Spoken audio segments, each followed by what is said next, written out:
बापरे. एकीकडे धैर्याची ती खालावलेली तब्येत आणि दुसरीकडे सावीची आपल्या भाऊंना वाचवण्यासाठी चाललेली धडपड. बघता बघता काळजाचा ठोका चुकल असा प्रसंग निर्माण झालाय. धैर्याला तहानेने व्याकुळ झालेला पाहून सावी धावून जाते.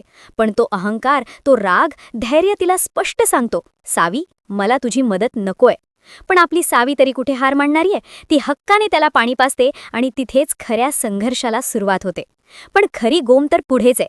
तिकडे अंगद निमकर नावाचा एक तथाकथित भाऊंचा विद्यार्थी पराग आणि रीनाच्या आयुष्यात एंट्री घेतो आणि स्वतःला हॉटेल व्यावसायिक सांगून सावीचा नंबर मिळवतो.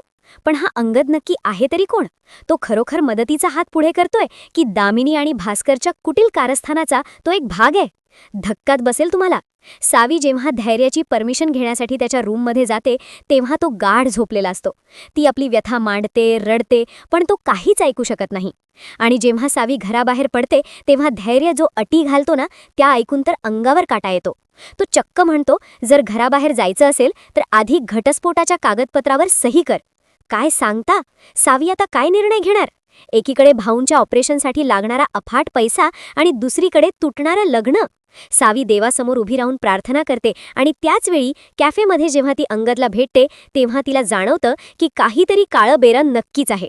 अंगदच्या कताळावर फुटलेला तो घाम आणि त्याची ती उडलेली तारांबळ पाहून सावीला संशय येतो की हा माणूस खोटारडा आहे. आता सावी या संकटातून कशी बाहेर पडणार?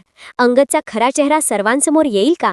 आणि सर्वात महत्त्वाचं म्हणजे कामासाठी घराबाहेर पडलेल्या सावीला धैर्य पुन्हा घरात घेईल की कायमचा दुरावा निर्माण होईल? कटाक्षाने सांगतो मंडळी, पुढचा भाग तर अतिशय थरारक होणार आहे. तुम्हाला काय वाटतं? सावीने त्या अनोळखी अंगदवर विश्वास ठेवायला हवा होता का? की तिने धैर्याचं ऐकून घरातच थांबायला हवं होतं? तुमचं मत आम्हाला कमेंट्समध्ये नक्की कळवा. अशाच जबरदस्त अपडेट्ससाठी या व्हिडिओला लाईक करा, शेअर करा आणि चॅनलला सबस्क्राईब करायला विसरू नका. पाहत रहा जुळली गाठ ग.